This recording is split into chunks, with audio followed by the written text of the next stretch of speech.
বন্ধুরা তোমরা কেমন আছো? আশা করি ভালো আছে। মিলির পুরে সবাইকে স্বাগতম জানাই। তো বছরের প্রথম দিন আজকে ইঁচড় রান্না করবো। ইঁচড়টা রান্না করব খাসির মিটে আর চর্বি দিয়ে।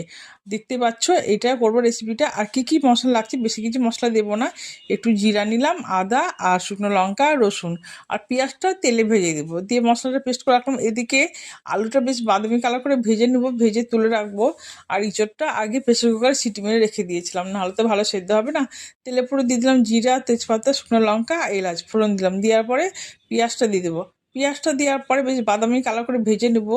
দেখতে পাচ্ছ বাদামি কালার করে ভাজা হওয়ার পরে মশলাটা দিলাম। মশলাটা যখন অর্ধেক কষা হয়ে যাবে তখন দেবো চর্বি। যাই হোক, এখন টমেটো দিলাম, তারপরে লবণ, চিনি, তারপরে হলুদ দিয়ে ভালো করে কষছি। দেখতে পাচ্ছ কষতে কষতে যখন কালারটা চলে আসবে তখন অটোমেটিক বুঝতে পারবে এটা কষা হয়ে গেছে। তো অর্ধেক হওয়ার পরে দেখলাম চর্বিটা দিয়ে দিলাম আর মাংস মিটাটা দিয়ে দিলাম, খাসির মিটাটা দিয়ে দিলাম। তাহলে কি হবে, মানে মাংস চর্বিটাও মানে কষা হয়ে যাবে, মশলাটাও কষা হয়ে যাবে, গন্ধ বেরাবে না আর সেদ্ধ হবে, তেলটা তেল হয়ে যাবে, ভালো লাগবে খেতে।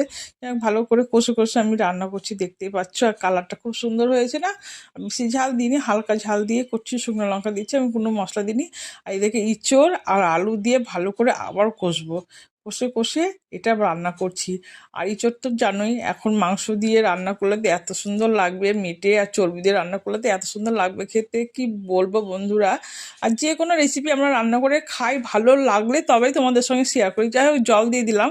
জলটা দেওয়ার পর দেখতে হচ্ছে টকবক টকবক করে ফুটছে। যাওয়ার পরে এই যে কালারটা খুবই সুন্দর হয়েছে, এত সুন্দর হয়েছে না কি বলবো। আর চর্বি দেওয়া আছে তো, তেল তেল ভালো লাগছে।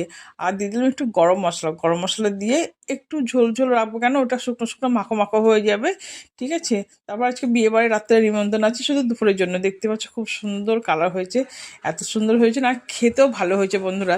তোমরা পারলে একবার ট্রাই করে দেখবে, ভালো লাগলে লাইক শেয়ার কমেন্ট করবে, ভিডিওটা শেয়ার করে দিবে। এখানে শেষ করলাম বন্ধুরা, টাটা বন্ধুরা।